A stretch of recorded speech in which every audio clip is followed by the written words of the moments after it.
Hello, my name is Jonathan Sim and I am an instructor at the Department of Philosophy here in NUS, the National University of Singapore. I teach a module called Computational Reasoning to 800 students every semester. Wow, that's a lot of students, yeah? Now, this module is taught in the blended learning format. That means students have to watch online lecture videos before they come for face-to-face tutorials. Well, that was before COVID struck, right? These videos have received overwhelmingly positive response from my students. They love it so much that they tell me how they cannot wait for next week's lectures. In fact, my students love the videos so much that they actually organize viewing sessions with their friends in their residential halls or colleges. With the current arrangements to shift all our teaching online, I hope to share with you many of the things that I've done, all the tips and ideas that I hope you find very useful in helping you make your lecture videos engaging and effective. Now, if you have the chance to talk to students, you find that many of them actually dread watching lecture videos. They feel it as a chore. So if you have very few lecture videos but they're incredibly long, what do the students say? They go, right, so long. But if you have very short videos but so many, they also go, so many videos to watch, right? So it's such a chore, such a hassle to the students.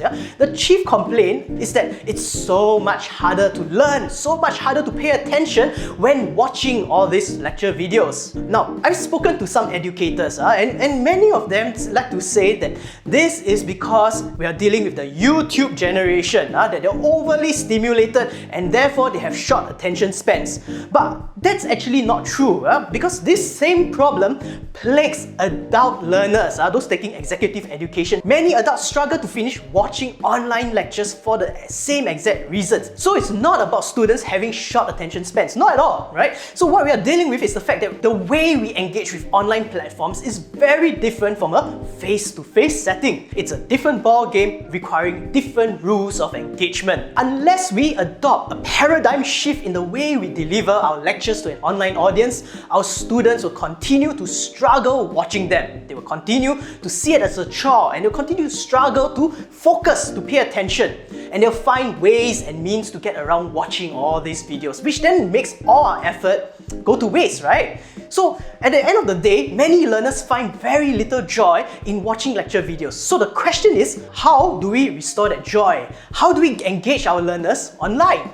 So in order to answer that question, we must identify the key differences between online lectures and physical face-to-face lectures. First of all, we need to recognize that a video lecture does not provide the same kinds or the same amount of sensory stimuli that one receives from a physical lecture. It's also the same reason why people enjoy live concerts. Rather than just listening to a recording, it's not the same. They'll tell you the energy is so much better when you're there live at the concert. The same idea applies. When you're there in the physical lecture, right, you're in the same room as the lecturer, right? And all the other students, you can feel the lecturer's energy. You can feel the energy of all the other students in the room. So there are many things going on to help refresh the learner's attention, such as the constant movement of the lecturer or the people around, and even people can take side conversations. They distract us for sure, right? But they help to refresh our attention and they keep us engaged in the lecture. Then the question is, why is it so hard for students to pay attention to lecture videos? What's so different? When we're watching lecture videos, there's a significant drop in the amount of sensory stimuli. It's just the visuals on the screen and the voice of the instructor. In most cases, a typical lecture video goes like this.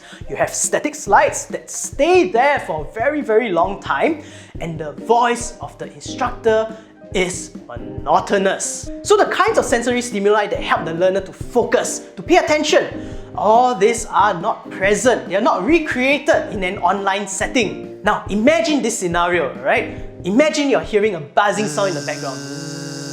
Right? It's rather annoying, right? But after a while of listening to that buzzing sound, your brain, it shuts off the sound, and so the sound just blends into the background and you don't notice it anymore, right? So what we're essentially doing with our lecture videos is we're making students watch videos that are so lacking in movement, in stimuli, that it's similar to getting them to concentrate on that buzzing noise.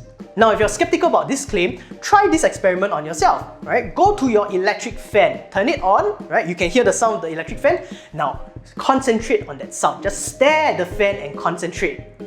How long can you hold your attention to that sound? Not only is it very difficult to stay focused, but it requires a great deal of energy on our part. Yeah? It's really exhausting just to maintain our attention to the sound of the fan. And that is really what we're making students go through. The rules of engagement for online learning are incredibly different. And if we can't recreate the same conditions that help to facilitate the learner's attention, what can we do? Yeah? Well, I'll talk more about this in the next video. Haha! Cliffhanger moment, yeah? So, I'll see you around. Bye!